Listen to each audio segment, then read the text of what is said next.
Welcome to another episode of the Edmonds Moms Room podcast. I'm Dr. Allison Felt, and today I don't have any guests on. It's just going to be me again, and I can't wait to chat with you. I'm going to answer some questions that I've been getting a ton of DMs about, and this will be our last episode for a while about my health and weight loss journey, although it continues, and I'm currently right now what's called reversing into maintenance, and I'll explain the breakdown of what that means.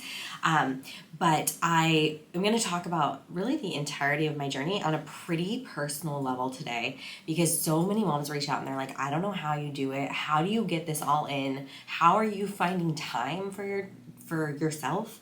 So I'm just going to answer some of these questions. I'm going to be straight up with you. I'm not going to sugarcoat anything, and I'm not going to tell you this was easy. Although at different points in my journey, I had to tell myself this was easy because it was honestly hard as F, and I struggled at a lot of points, and I know that there'll be more struggle along my path, and really that's it. So let's dive into it. Now, I'm going to talk about this in like the span of the last 3 years, essentially, when I started my weight loss journey. It was January 2022. And I'm going to dive into what I did here, and why I got started. Now, I know I touched on this on some of the other episodes, but I'm going to get a little deeper into this. And this will be kind of like the last episode where we cap the stories on the weight loss, and I'll probably like drop back in when I start my next cut. But essentially, so you have a little background on me. I've always struggled with my weight since I was really young. I had a lot of body image issues. Pretty much, I always felt like I was the fat kid, or I was big boned. And you know, I look back at pictures and I was like, what a joke. Like I was just strong. Like I just wasn't skinny, but I was strong. And so, you know, a lot of this was body image issues. I remember my doctor when I was in 3rd grade, she sat me down and she's like, okay, so you're obese, your BMI is like whatever it is. She's like, this means that you're obese and you have, you know, you need to not be so fat, essentially. And even in 3rd grade, I remember being like, dude, do you know how many push-ups I can do? Like, do you know how fast I can run? That was like honestly what I was telling myself, but then that's not validated, right? And so I just remember that conversation, leaving and being like, I guess I am just fat.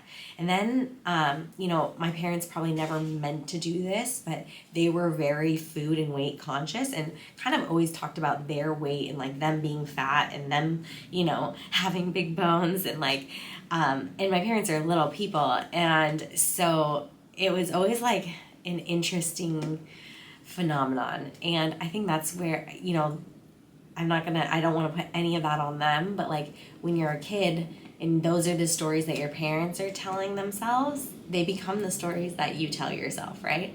So I think that's where it's like super important that I am conscious of the stories that I'm telling myself right now, and I'm trying to tell my daughter, and everything is mounted in the fact that we are strong. We are so strong.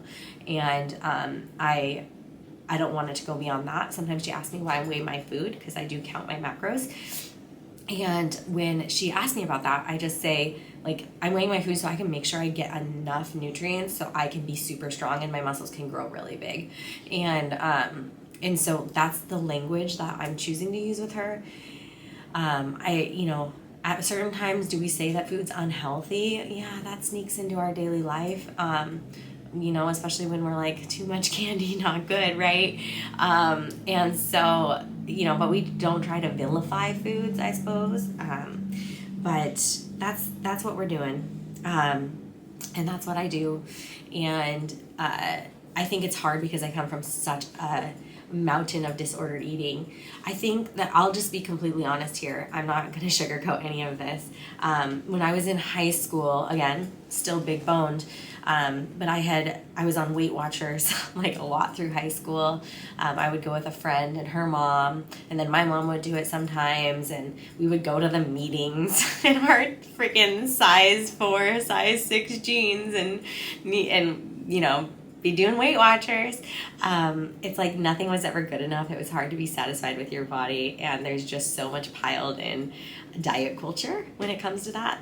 And I've done episodes on intuitive eating, I've done episodes on diet culture, and I've just been on this journey, and you can go back and listen to some of those old stories, and all I can tell you is I just continue to evolve my belief system for myself and my well-being and my fulfillment. It doesn't mean that those old stories or intuitive eating isn't the way to go. It's just right now, this is what's working for me, and this is what I'm choosing as my path. It doesn't mean that that isn't the right way to eat or be. Like, if I could, I would love to be an intuitive eater.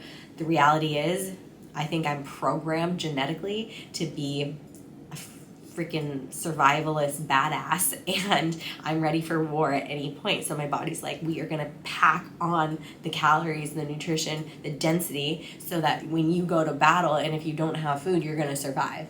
And I truly believe that that is my destiny, not my destiny, that is my genetic predisposition. And so that's why I believe I'm an overeater.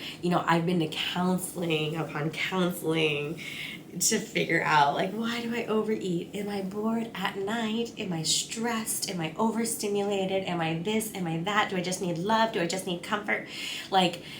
I just freaking overeat because I think that I'm programmed to survive, but that's a story for another day, maybe, or we can dive into it too. So, and I'm happy to chat about it.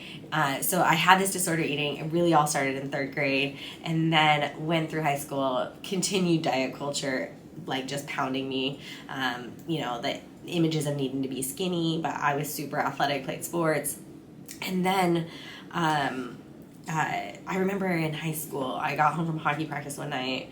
I think I ate dinner. I can't really recall, but I ate a bunch of mint chocolate chip ice cream. And then I was I remember eating it and being like, no, I shouldn't have done that. I'm just going to get fatter. So I threw it all up. And that was the first time I induced vomiting.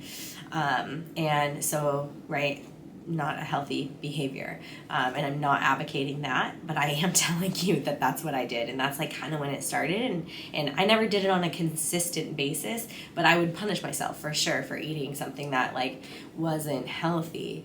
And I wasn't educated though in the sports nutrition realm. And then I'm going to take it to when I was 15, I started training at this camp called Minnesota Hockey Camps. It was an elite hockey camp in the summer. I would go and work there because my parents couldn't necessarily afford to send me there, but I got a job there. And so I worked there. I was able to train there, and it was awesome. That's when I really got into weightlifting. So I started at 15. I was up every morning at 5 a.m., hit the gym before the camp really opened and got going, and it was incredible. I started to learn a little bit about fueling myself in protein at that time, but not enough to really get well versed in sports nutrition. But that's a lot of where my lifting started. And then I went through college and played Division III college hockey, and one of the best experiences of my life. What I wish I had then was more sports nutrition. I remember just being on bus trips and eating bagels and cream cheese and as fuel, and it never felt good in my stomach. I was always bloated, and if I would have known now a lot more of what I knew then, I think my performance would have been so much better, and I think I wouldn't have had to deal with kind of always being overweight. I was overweight for a hockey player for sure, and there was no reason to be overweight. I just didn't eat well and support my eating. After college, I dropped a bunch of weight, started running marathons, stopped lifting as much, and I really leaned out, had a good run at that in 2014. And so I finished undergrad in 2008, and then went to grad school and continued running marathons and did that, became the physical therapist that I am today. And started to learn a lot more about sports nutrition and performance nutrition and enhancement, and how the importance of balancing your macronutrients is important. But was still doing a lot more of that endurance running. And of course I was running to maintain my body at a leaner state, right? And then at the end of grad school, there was a girl this is what it was. A girl I played hockey with in college, she was competing in a figure competition, a figure bodybuilding competition. And I went to her show.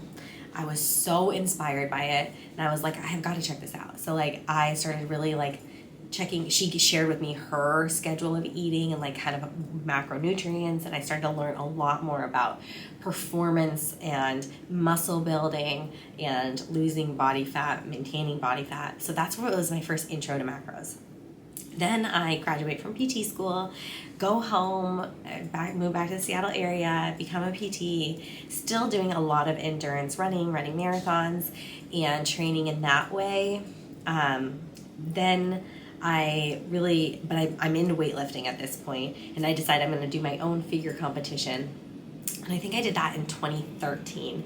I have a whole website, or like I had a whole Facebook page called Journey to Shred, which I do still update occasionally. And it was really my journey to the bodybuilding stage. It was like my starting point was like I weighed like 160, and then I got down to like a stage weight. I think my lowest was 132, which is interesting. And I'll tell you why later if you listen to this entirety of this podcast, because I felt so lean and it was crazy. But also I had a coach who was super old school and didn't like, nothing about the way I dieted for that bodybuilding show was healthy. And I had really zero fat for the 3 to 4 months that I was dieting, and it really messed me up. It messed up my digestive tract, it messed up my hormones, it definitely messed up my ability to maintain any loss whatsoever. I rebounded to my weight of back to in the 160s, and then to more and more and more and more. And I had kids on top of that. I remember running Green Lake at one point with my friend, and I was like, I absolutely love where my body is at, and there is nothing sustainable about this, and I want to have babies, and I'm really scared to sacrifice my body. And she's like, yeah, well, we're just always in a phase. Like, you can always be in a phase of whatever you want to be in. And I was like, you're right. Like, I just want to have babies. So I went into that phase, and nothing else mattered. And after my first, I think I gained like 50 pounds, maybe 50 to 60 pounds my first couple. My third pregnancy, I didn't weigh myself one iota. It was also the largest I had ever been. And I wasn't very comfortable. I was comfortable I loved my body. Let me tell you that. By my third pregnancy, I had done so much healing that I love my body at that size. I took pictures of my body, whereas in my first 2 pregnancies, I have like one picture from each pregnancy, maybe. And that's sad for me.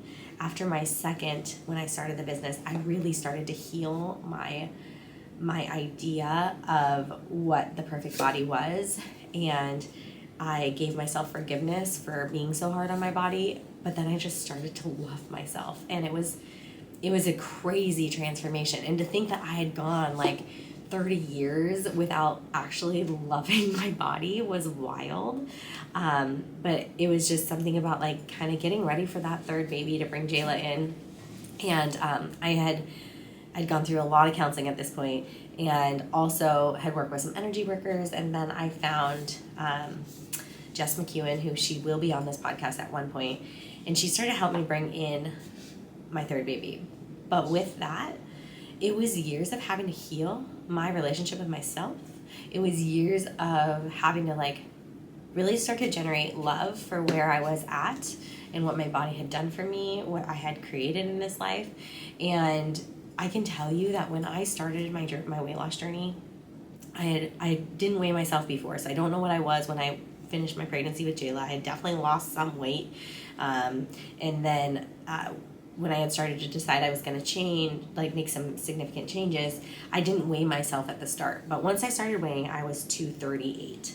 And at that point, I was committed. I was not going back, but I also loved myself. So there wasn't this like motivation to change because I didn't love my body. I was like, I mean, if you check out our social media, like I was still recording myself. Like I was living my best life. Like, and I felt like my light was shining. I didn't feel dim. I felt like I was fully embodied. And I just had a good starting point. And I will credit Jess McEwen for kind of helping me be there. I have a lot of other coaches as well, so it's not like it was just her, but there was just something about that like validated, like, yes, if you want to change your container of where your soul is in this world and what it inhabits, like, yes, change your container.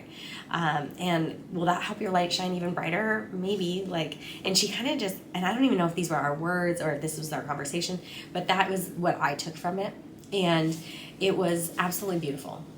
And so I started to change. I did a couple weight loss challenges. I even won one. I won $5,000 in this weight loss challenge.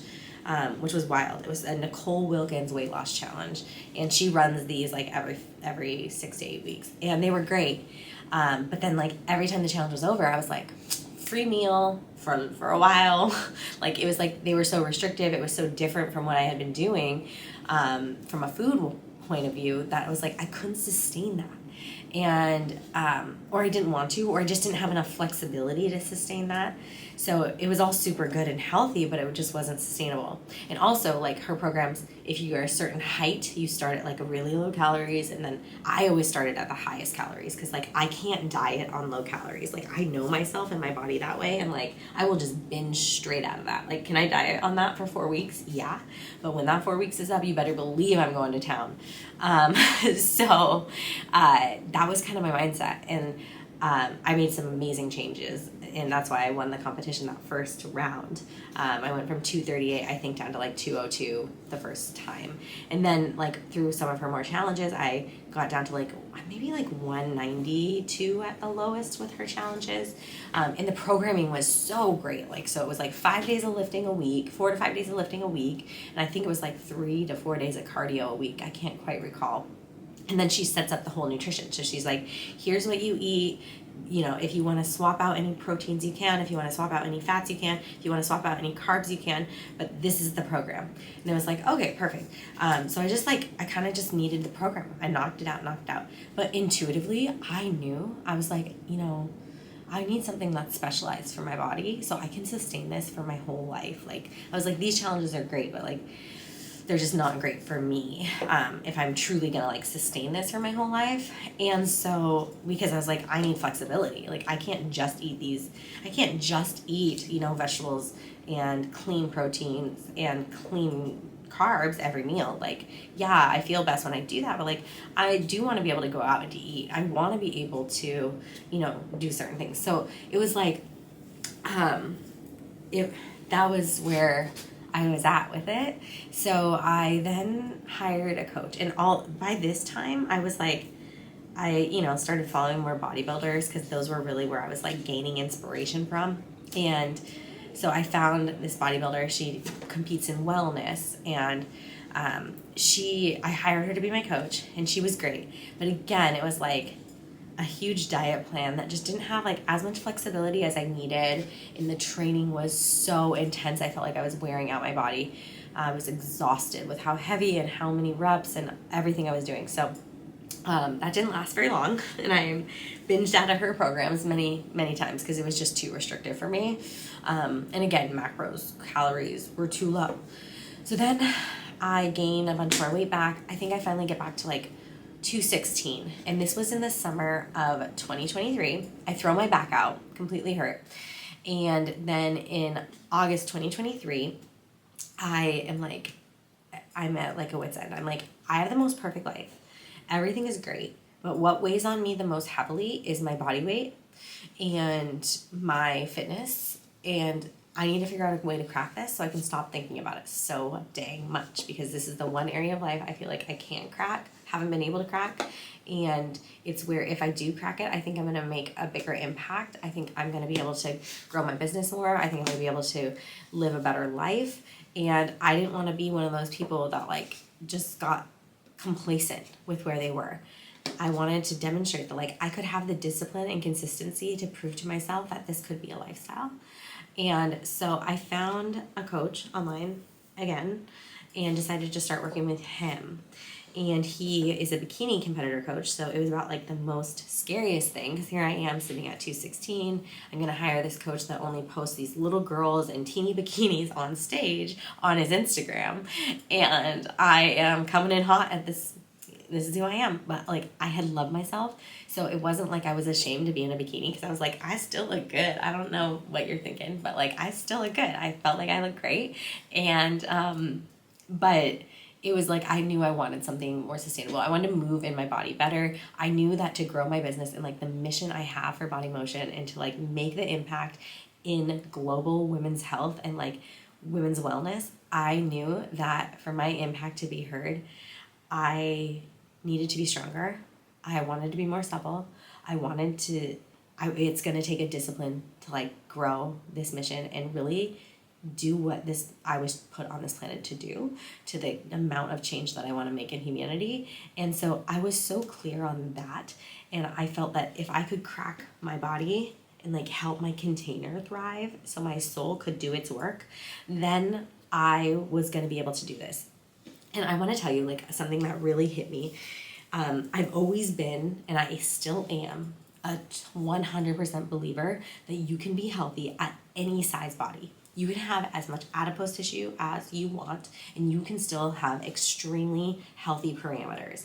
So I think one of the biggest hurdles for me mentally was to get over like, Allison, you can still believe that you can be healthy at every size, but know that you need something different for your body. And for me, that's what it was. It was like, I needed something different for my body. I threw my back out because I was carrying so much weight on the front of my belly. That's where I carry my weight. And I was still unstable from breastfeeding. And I knew that if I hadn't been so heavy, that it would have helped unload my back. Now, do I think that that's what caused it? No, but I think that played into it.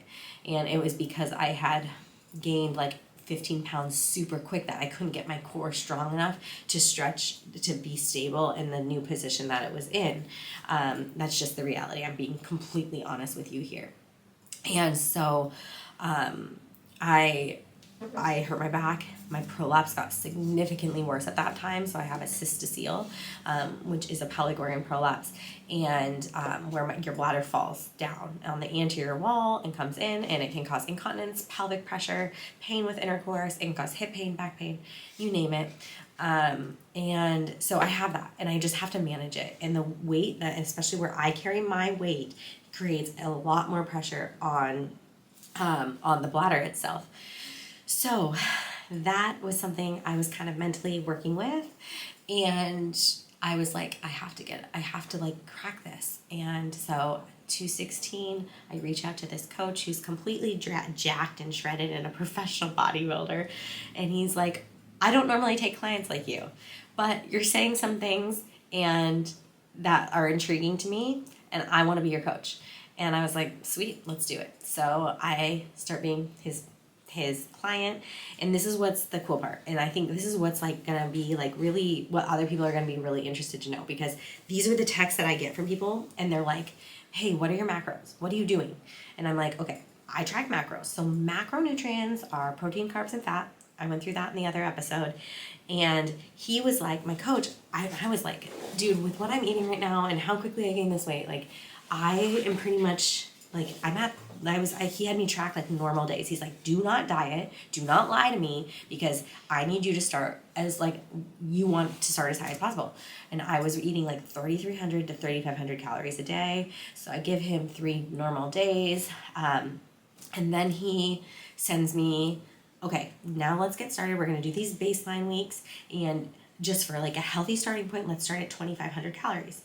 Perfect. And I think my macros, I'm going to share with you actually what my initial macros were. Let me pull it up here, because I think this is kind of fun. And honestly, I get so many questions, and I just want to talk about it because people think like they need to be like on such restrictive diets to lose weight. Like, no, you need a little bit of a deficit for a long period of time, and you just got to do it every damn day. And that's the reality of it. Okay, so first off, I have this like amazing spreadsheet, and it was a countdown. So like I had different goals. I had a goal when I started with him. So it was like for the early September to Christmas time. We were gonna go to Phoenix for Christmas last year. So I was like, I want to be able to be in a bathing suit and just like not feel as self-conscious and feel really good.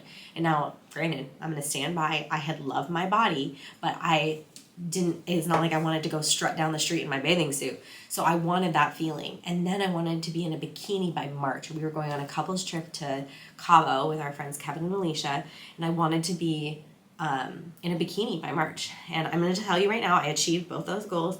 But then when I didn't have a goal after Cabo, I was like, shit, I don't know what to do next. I just didn't know where to go.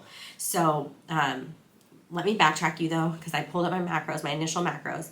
So my initial baseline days, we were sitting around like 170 grams of protein, 300 carbohydrates, 300 grams of carbs. So let me start over. 170 grams of protein, 300 grams of carbs, and I guess we were at 70 grams of fats. And so those were my initial macros. And I was losing weight. That equated to about 2,400 calories, 2,500 calories. Yeah, I was losing weight. I wasn't doing any cardio. He had me at 10,000 steps a day just to be healthy and like get it going. So he had me like, he's like, if you don't have a step counter, you need to get a step counter, get a watch that can count your steps.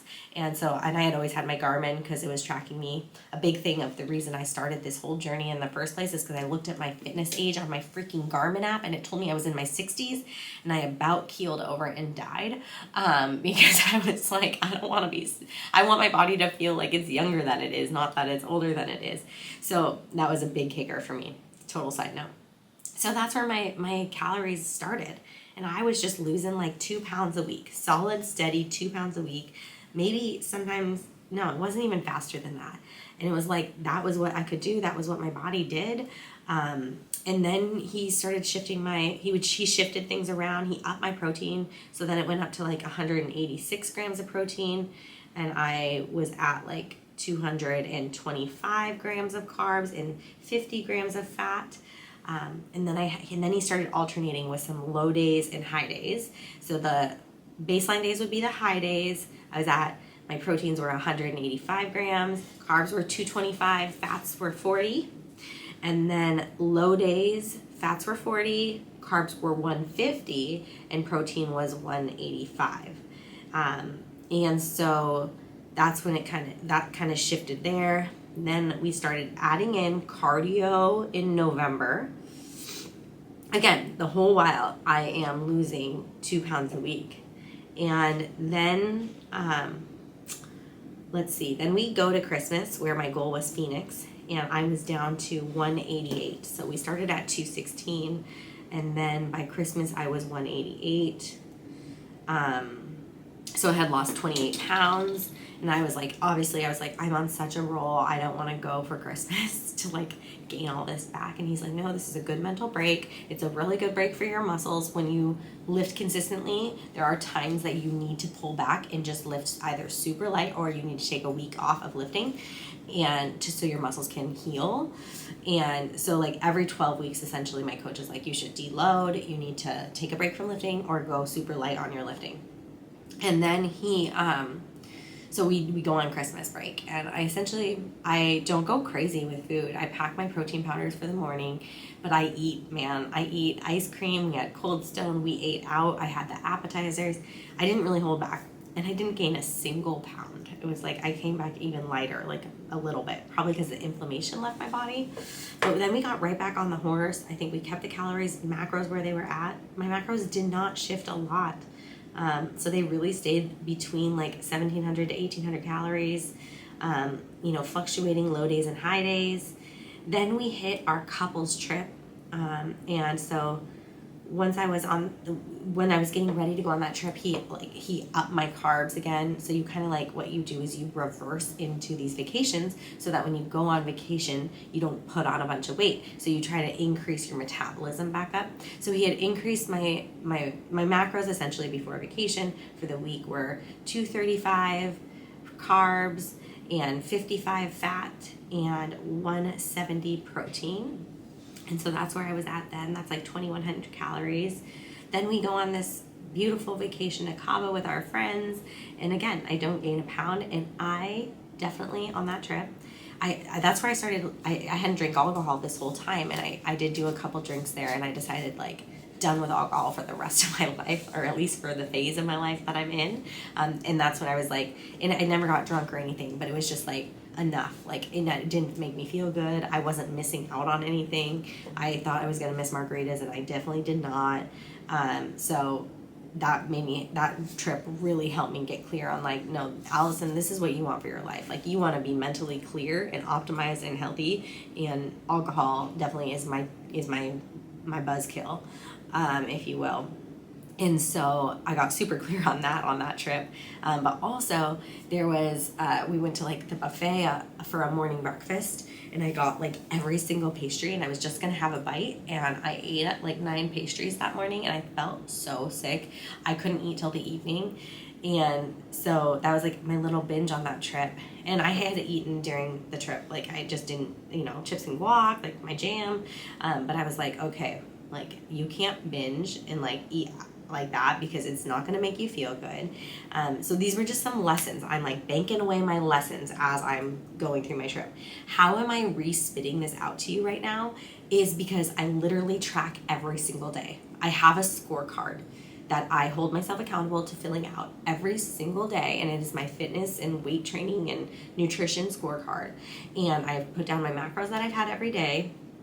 I put down my morning body weight every day. I put down what body part I trained, my cardio, my steps, and then my coach. This is for my coach, and then I rate my energy, my hunger, my stress, my digestion, and my sleep. And then I make notes on what I've done for that day. So did I do my pelvic PT? Did I do my shockwave therapy? Did I do my red light? Did I stretch? Did I overeat? Did I undereat? That never happens to me. I just don't undereat. Like, even on days I get the stomach flu, like, I'll find a way to put the calories in. You don't worry about that. But regardless, there's a notes section. So I take my notes, I put, whatever, like, best sleep of my life, love being locked in, great life, great food, good body, I'll put in successes. I'll put in if I didn't feel so good, or if I was angry or like raged at the kids. Like, it's just like this personal flow. So like, I can literally go back and track. That's how I'm literally spitting this off to you right now. And so I suggest having a scorecard for yourself. And now I also, in my business life, I have a CEO scorecard. So like, things I need to check the boxes on every single day. Like, I'll put in my box today, like, did this podcast, and that is a business activity, so I give myself credit for it. And you might think this is nuts, but like, let me tell you, it is a way to hold myself accountable. I had this past summer. So now let's dive in to after that vacation. I'll get you into this past summer. This past summer, I was like, I still want to have a goal. I want to keep losing weight, but I was so content with my body that it was like, why do I want to keep losing weight? Like, what's the point? And I love my body, and it was moving so good. And like, what was next? So then my coach is like, well, why don't you just like book a photo shoot? So he suggested I do like a sexy photo shoot for my husband. And I was like, that's perfect. It's my wedding anniversary on July 12th. I'll do this photo shoot for him. He'll never expect it. It's probably more for me than it is for him. And so he's like, we'll diet into that photo shoot. I just couldn't diet. Like, I kept binging out of our macros. I got into this really fucked up place. But that's part of my daily life. Although my other spiritual coach is like, don't swear, that's negative. You want to be positive, so speak positive. Just some random side notes here. But so I start binging out of my diet with him, and it's like, and these are full on binges. Like, this isn't like, I'm like, okay, I hit one day and then I binged, and it's like, I couldn't just have like an extra cookie and like call it 10 grams over my macros. No, it was like, if I'm cheating, I'm going all in. And I can tell you, because with my spiritual coach, Jess, we pinpointed exactly when this trigger started. And it was after I took a meeting with this person that kind of I just let suck my energy, control me, kind of brought up, it wasn't this person's fault. It was like I just let these old patterns of like male dominance and like my suppression of my voice around males. This is like some of the self-work I've done. I just let that take over and I didn't speak up for myself. And it haunted me and it ticked me the F off the minute I left that meeting. And so we, it was beautiful to identify that that was the trigger. And once I went through that with my spiritual coach, I was done binging. I haven't binged since that time. But I binged for 3 months, and it was, I'd eat clean for a week, and then I'd binge on one day on the weekend, and then, it was just like a cycle. So I couldn't lose weight. I was just maintaining, even though I was like quote unquote dieting, and most days I was on, but it was like that one day of the week, or even every 2 weeks, that one day every 2 weeks, it was like, just threw me for a loop. You can't diet when you're doing that kind of behavior. Although I was trying. So I was going through that even while I did the photo shoot. So the photo shoot comes along and I'm like, well, I didn't get to where I wanted, but I still looked good as F, and it was so fun. And it was the most empowering thing I have ever done. Like, I've never had pictures of myself that I just wanted to stare at. And literally, I made it. The picture on my phone on my background was my butt cheeks in a hockey jersey for the longest time. And my husband's like, are you going to put that somewhere? And he loved the pictures too, by the way. He was like, this is crazy. You look like a model. Like he was not expecting it.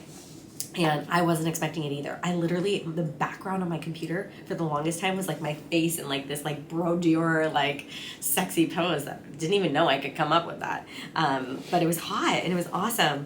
And it was just like so empowering. So to like take a picture and like see yourself in this image and be like, I love that. Like, I never felt that way about myself. So it was magical to feel that way. And so I was still dealing with binging, but got that magical feeling and sensation. And then just kind of enjoyed the rest of the summer. So got to my birthday, July 29th, and I was like, I want to nail this next year. I was like, so I am going to set a goal and I'm going to achieve it. And Jess and I identified where my binging came from. And we were like, okay, like, this is what you're going to do. It wasn't necessarily like, it wasn't clearly like X equaled B that this encounter caused the binging, but it ended up being really clear when we did some of our work together. But that was really, really awesome. So we go through that, and then then I'm like, okay, my birthday comes around, I'm locked in, baby. Like, here we go. So I decided we were going to do this cut. We were going to do this cut until October 12th, which was the date that the Olympia happened. So the Olympia is this like massive bodybuilding show where all the pros that compete on the pro tour of bodybuilding, they try to qualify all year to get on the stage of the Olympia. And so, and my coaches a lot of novice bodybuilders to become professional athletes. And so he's like really good at that. So I don't know, it was just like a great goal. So, and it's my passion. Like, and I watch the Olympia every year since 2014, even when I'm not like, well, I had some years where I like really cut bodybuilding out because I thought it wasn't healthy for me. But the reality was like, I love this stuff. So I kind of let myself sneak it back in, and I'm glad I did because it is super inspiring for me, and it does help me reset every time that I need a little bit of inspiration. And so my birthday comes around, I'm like, Evan, we are going into a cut. And he's like, whoa, you've just spent the last, April, May, it started in May, June, July. You spent the last 3 months binging out of what I've tried to give you as a diet. So why is anything you're telling me any different? And I was like, truth. He's like, we can go into another deficit, but we are not gonna push it. And so he was like, here are your macros. I started back again at like, I think 1900. So I don't even think it was that. Yeah, we started at my high days were carbs were 200 grams. proteins were 165 and fats were 50. So that is where our starting point was. Then we did a couple low days. So we would do like 4 baseline days, and then we would add in a couple low days. The low days were 40 grams of fat, 150 grams of carbs, and 166 grams of protein. It equates to about 1,620 calories. And then I just started nailing it, time and time again. And I was locked in, and nothing was stopping me. And I knew that I was going to hit this push. I knew the first week it was like a make or break, because I had been binging every single week, at least once a week. So, or like at least once a week, once every 2 weeks. So this, I was like, nope, you have to lock in and just go. 12 weeks, you can have whatever you want after the 12 weeks, and here we go. So it was like, just lock back in. And so I locked in, and I started losing weight. And so when I locked back in, I was around 163.8 pounds on my birthday, or the day after my birthday, because definitely had cake and whatnot. And then we just locked in, and then throughout that cut, we didn't really change much. The cardio increased from 4 days a week to 5 days a week, but that's the only difference. And I went from all those baseline days to only having 2 baseline days. And sorry, there was some beeping outside. So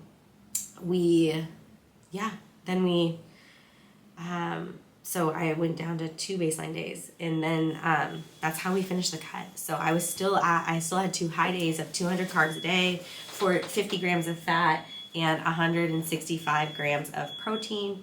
And so I should pause, because that's going to be in it. Oh shit! I'm sorry. Oh my goodness, it's been going on for a while now. I know, I heard it at one point. Hopefully they stay put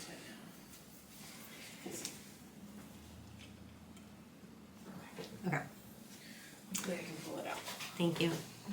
Hopefully it's not you, it's someone else.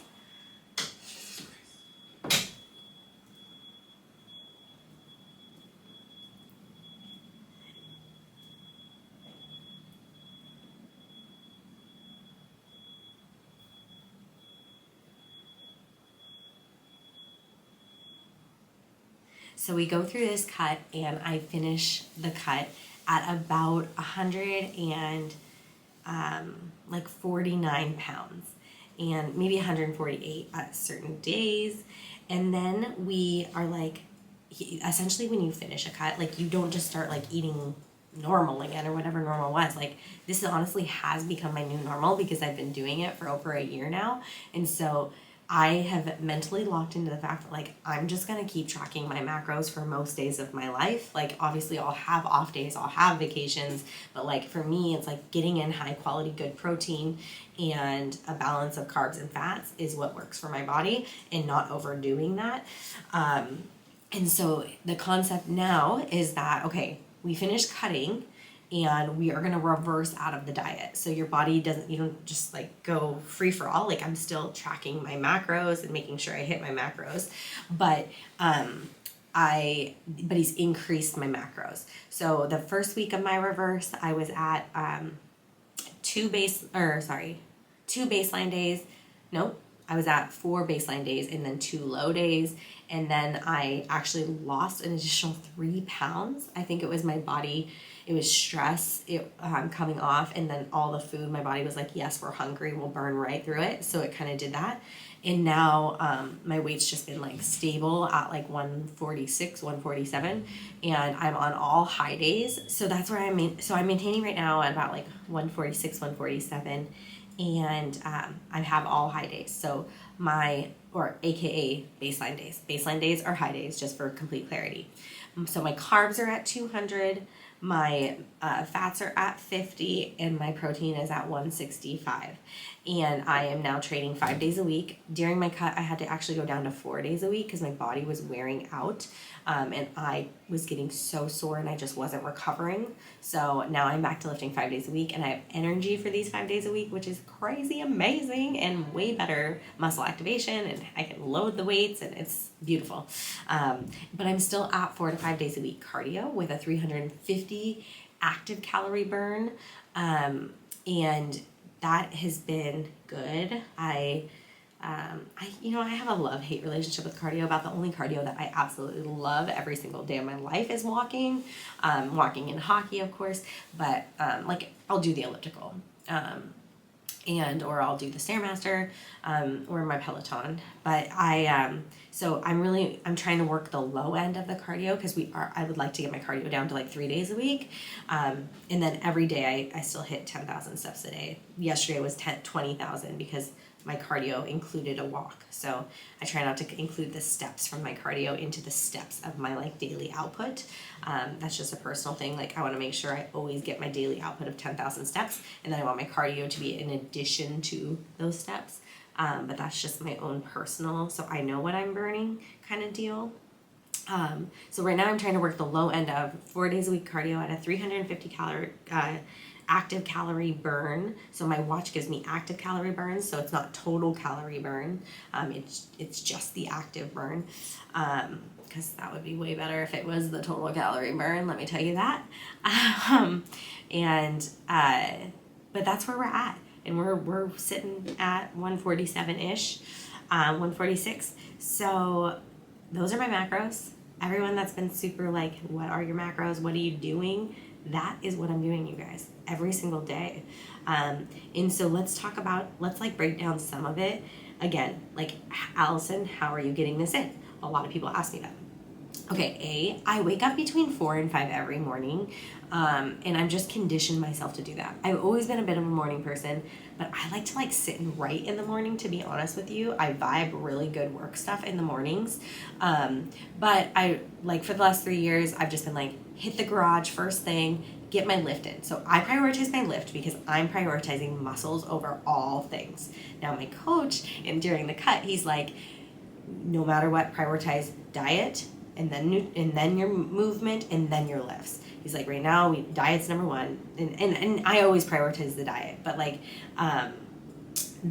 because I know that's the biggest indicator. You can't outwork a bad diet, if you've heard that one before, and that's very, very true. But so I always prioritize the lift though. So I lift first thing, and now I've been going to a gym for the last few months, just to get out of the house. I have more help in the morning. My husband doesn't leave in the morning, and I have a morning helper, and we call her our household manager, and she is amazing. Her name is Miss Sarah. She is so good for our family, and she can have the morning battles, and I get to go to the gym and then flow right into my work day, and it's magic. I only have her 2 mornings a week right now, because she's a full-time student, but the other couple days I do the mornings, and then it's a really good flow for right now. And then I do a couple of the days right after my lift, I do my cardio. I like doing it then because my heart rate stays higher, but I don't always have the energy for it. And I also like to make sure I get a protein in right after I lift. So there's also that idea. And sometimes I sauna after I lift. Today I saunaed for 8 minutes after I did a full 40-minute, I think my lift was 45 minutes today. It was a lighter day. My 5th day of the week is a glute trigger day. So it's like where I just do a bunch of glute activation. It's still like a harder, a lift, but it's not like I'm like lifting super heavy. And so I don't like burn out, or I don't go to max on anything on my glute trigger day. And then I did the elliptical and incline treadmill for 60 minutes. Combined total, and then I sat in the sauna for 8 minutes. I tried to go into the jacuzzi, but they always are draining it when I walk in. So just work out at LA Fitness, nothing special, super cheap gym membership a month. And yeah, so that's how I do it. Again, when I didn't have morning care, I would do just all the workout at my house. So I would wake up at 5 and make sure I was in the gym and lifting, and then get my cardio in right away. and then get ready for the day. So it was like I checked off that movement, and then really like being a mom, like you're folding laundry, you're doing dishes, you're getting the kids ready, so like you don't sit down much. So like getting 10,000 steps a day and in when I was being conscious of it was fairly easy. It pretty much just included that I better just get out for an extra 20 to 30 minute walk at some point in the day, and a lot of times I can do that with my kids, and I can still throw my 3-year-old in the stroller, although last night I could not throw her in the stroller. I thought I was gonna get like some extra cardio last night and go to my one of my favorite things to do is walk for the hour and a half that my daughter's at soccer practice. It feels like the most bonus gratifying walk of the day if I get to sneak that in once a week. Magic. But my daughter, my 3-year-old's a little sick, and she was just, normally she sits and will watch my phone. Yes, I give her my phone so I can walk. And but last night she was throwing her shoes. She's throwing everything off, and she just wanted out of that stroller, and we had a complete meltdown. She took her shoes off, ran all around this busy parking lot. It was a disaster and a half, and I just got her packed up and we went home. So there was no extra steps or bonus cardio that night. But that's all good. So normally getting the steps in is fairly easy. If I am gonna do a walk to get my personal 350 active calorie burn, I have to do like an hour and a half, which I love to do, but it's like just finding the time for that. So I don't always have the time for that, and that's why I'll bust it out on the Peloton or do something else. But that's kind of how I get the steps in. So if I know I'm gonna do cardio for steps, I'd do like an hour to hour and a half, like power walk. And then if I just need the steps, then it's just like get 20 to 30 minute walk a day, and that'll get me to my 10,000. And then of course sleep. Like, yes, do I try to get 8 hours of sleep? Absolutely. Do I love being in bed at 8 o'clock? Oh, hands down. But like last night there was a Kraken game, and I went to bed with 4 minutes left in the game, walked upstairs, and they scored to tie the game. So like I had to come back downstairs, and it was already 9:40. And I knew I was gonna get up at 4 today. So it was like, those are some of the sacrifices I make. I mean, it was me and my kids staying up late and my husband watching the game. Not the youngest. The youngest was asleep because she's sick. But that was, those are the sacrifices. But do I try to? I aim between 6 and 8 hours of sleep. I'm thriving when I get 8 hours. That's for darn sure. So that's, you try to get it in, and I get the lift in the morning, and then I just try to, if I can't get the cardio in the morning too, then I'll just try to throw that in somewhere else in the day. If not, just try to pile a bunch of walks together. And that's how I do it. Now let's talk food prep for a hot sec. My go-to for food prep is I will cook a ton of chicken and a ton of lean ground turkey.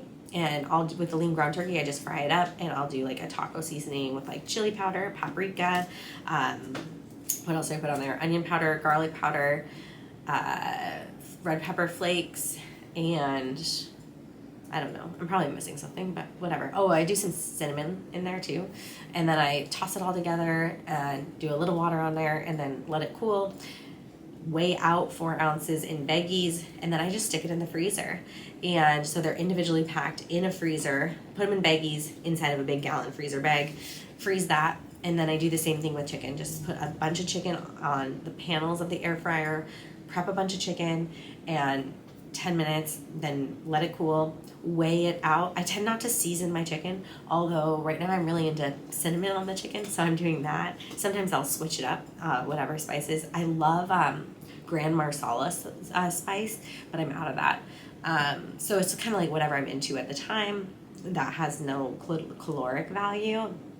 And I hope no one drops a comment here and be like, do you know that Grand Marsala has a bunch of sugar and a bunch of crap? And like, please don't tell me, because I've been taking that as 0 macros for a long time. But it is so good. It tastes like a little sweet that you like think that there is sugar in there, and there might be.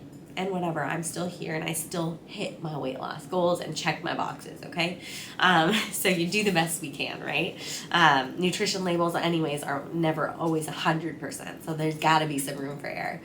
And so we So that's how I'll prep the chicken. Freeze the chicken, same concept, 4 ounces, freeze it, and then stick it in the freezer, and then I just always have the chicken. Then I always like to be prepped with vegetables. I prefer to chop my own cabbage and like just have like a big gallon bag of chopped cabbage. I love cabbage. And sometimes I'm into celery, sometimes I'm into green beans, and then I'll have like my carbs available. I love English muffins, so I'll do like English muffins as my carbs, or I'll do just the plain or sourdough. And then if I'm like have extra carbs, like if I have more baseline days, I do like the cinnamon ones. I always have a Ninja Creamy at night, so I use almond milk and a scoop of protein powder, emulsify it, stick it in the freezer, and then use that as a protein at night. And then sometimes I'll mix in whatever carbs I have left for the day. Maybe I'll use some like freeze-dried mangoes in there, or I'll use some Chex cereal in there, or Life cereal. I try to keep it like a little cleaner so it's not like crazy bad cereal. Crazy bad. See, I just classified that food is bad. No food is bad. But you see where I'm going with that. And yeah, that's how I'll do it. I went through a whole tortilla phase. I'm kind of out of the tortilla phase. I think it was hurting my gut a little bit. I'll do vegetables through kimchi. Love me some kimchi. Need to get some more kimchi. I'm almost out of kimchi. Haven't done that in a while. Pickles, I like all those kind of vegetables. So I do that, and I count those as carbs. Like if I am, having those, like, and I also, for my carbs, I don't like subtract dietary fiber like you would on Weight Watchers or old school Weight Watchers. But that's what I do. So I hope you found this valuable and you can see this is how I get it in. And it's a hot mess sometimes, but like I've just committed to this, and I've also committed to this being my lifestyle. So throughout the whole 12 weeks, all I like of the most recent cut I just did, and granted, like I didn't, I guess 15 pounds during that cut or whatever it was. I said I started at 138, now I'm like 146. 163 minus 146. So 17 pounds on the last cut, give or take a few. And okay, that sounds better in 12 weeks, but like it was frustrating because it was like 1 pound at a time, sometimes 2, and I didn't hit like that 3 pound drop until the reverse. So it was just a frustrating time. I'm like, I guess my body's just slowing down. But my coach kept saying, he's like, you're at relatively high macros for your body weight. Like he's like, you have an amazing metabolism. Like just, we gotta be grateful for that. And I was like, cool. The minute I told myself I had a great metabolism, I lost 3 pounds. So I was like, oh, that self-talk worked. But now I'm just at this like healthy, happy place, and it's weird. And I feel weird about it because I feel like my whole life has been a diet, and now I'm at this maintenance. But I mentally have been preparing for this for the 12 weeks that I was in this last cut, because I was like, this time around, I know that these are my health behaviors that got me here, and this journey includes me staying with these health behaviors. There's nothing different that I can go back to. And yes, if I want to have a donut one day, or I want to have a Shack fried chicken sandwich, I can, and I just need to plan for that and know that doesn't also mean that I need to eat my whole kitchen cupboard if I decide to eat that. And so, yeah, I feel like I'm in a really good spot with that. Now, could this shift in 2 weeks? Absolutely. This life is dynamic and crazy as shit, and things can get thrown at you that throw you a curveball, and all I will keep going back to is my scorecard. Did I hit my daily targets? Did I hit my protein, my carbs, and my fats? Did I weigh myself? Am I training? Okay, I missed it. There's nothing lost on me that I could gain this 100 pounds back. Most research shows that once you lose weight, you gain it and more. And so, I guess mentally, I've always thought that, so what if I do? I'm still on this journey. Regardless, I'll be on this journey. And that's why I think this time around, I hope I'm conveying this clearly, but this time around, I truly believe that I mentally am in a better space to be like, this is just the way it is. This has to be my way of life. I can't, if I turn anything off, then we're just going to slide back into old ways and old habits and eating boxes of donuts and boxes of crumble cookies. Now, did I still have a crumble cookie this week? I had a slice of a crumble cookie this week, and I was super satisfied, and I didn't feel like I needed to go home and binge because I had it. So, I don't know. I feel like I'm in a better mental space, fully recognizing that this could shift at any moment, and I would just have to get back on the train, right? So now if you want to know, like, where am I going with this? Where do I think I'm going? Well, I'm going to sit in maintenance for a couple months, which feels, like I said, really strange, because my whole life has been a diet or like wanting to lose weight. And when it wasn't, I was 250 plus pounds, right? So here we are. But, and so now I feel really good. I feel like I have a ton of energy. I feel like my macros are in an awesome place. When the holidays come around, I'll enjoy the day of Thanksgiving. I'll enjoy Christmas Eve and Christmas, and then we'll be on our vacation. And I don't count any of this stuff on our vacation. I just try to enjoy my time, and probably, I'll eat some sweets and some treats and enjoy food and not count. But I'll be mindful that I'm getting protein in even then. And so, yeah, this is just the life. So we're technically reversing for 30 days, and I guess I can maybe update you more as this finishes. But in my mental space, I just plan to continue to hit my targets. Like, nothing has changed, even though we're in a reverse, other than I have significantly more energy, which is probably why I'm recording this podcast right now, even though I've already have caught up for the next couple of weeks. But that has been such a gift, and I'm loving the energy that the food is providing me, and it truly is fuel because it's just magic. And then I hope to, in January, go into a cut again. So I will probably cut for 3 months. I just want to be healthy, I guess. And so why cut again? Because I am addicted to seeing my muscles. My coach, if I'm just like completely honest, like I have in this whole podcast, is like, would I ever step on the bodybuilding stage again? There is a possibility. And my family would just judge the shit out of me. Even at the soccer field, my mom said like last 2 weekends ago, "Oh, that's so disgusting. I can't believe people just, I can't believe you did that. That's so disgusting." And I love her for it. And so I might do that again because it's so disgusting. But I just love seeing the muscles. I love the symmetry. I kind of want to see if I can get really, really shredded, I want to see the difference, the asymmetries in my glutes and my hamstrings, because my right glute doesn't fire as much as my left glute, and so I rely more on my right hamstring and my right quadratus lumborum, which creates this like crazy pattern in my pelvis. And so the leaner I get, like the more asymmetry I can see in my body, and then the more I work to correct this asymmetry. So that's been a ton of fun. But as far as like, you would never maintain that level of leanness, so I'm probably and my coach says he would never start a prep with me until I was 130 pounds. And I'm like, dude, that's lower than the stage weight I was at. And that's starting a prep. So I don't know. I kind of, at every phase, I've kept hoping like at this weight, I'll be so jacked. And I feel pretty jacked right now, if I'm completely honest, for myself. But, I keep thinking like, oh, I have so much more muscle under there than I did, but the reality is, I guess not.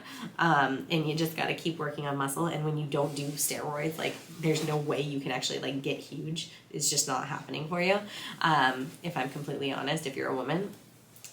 So now it truly is just like a prepping for menopause situation. And maybe at one point I'll commit to doing the stage thing again, but like, it's just not a healthy lifestyle. So it's hard for me to think I would be sacrificing my health at those final weeks of the prep where you would get super, super lean. But to not say that I wouldn't do it would be a lie. So I don't know. I don't know where this is going. But I would like to, I'm going to do another cut and see where that goes just for the fun of it. And my coach also was like, it's easier to build muscle when you're leaner. And that's an interesting theory that I need to go research, and I need to quiz him on a little bit more. So, and also then I just want to try it on my body to say like, is that really true? But anyways, that's where I'm at and that's where I'm going. And if you have questions, I'd love to answer them. If you want to chat about this, just drop questions in the comments and I would love to talk to you more about it, and I'll answer your questions. And you can also check us out on our Instagram at Body Motion PT, or on our TikTok or Facebook. Body Motion PT is all one word. You can check us out online at our website at bodymotionpt.com. And if you know you're ready to kickstart your health journey and you need that support, especially for like keeping pain free so you can hit your workouts and keeping your body just top notch, this is the place to be. So bodymotionpt.com. You can schedule appointments anytime. All right. Well, that's all I got for you today. I hope you found this info super valuable. Obviously, I'm being completely transparent and I'm kind of taking off my doctor hat to just tell you what this has been like for my own personal journey. And so I hope that's added some kind of value to your life. And thanks for joining me here. Take care.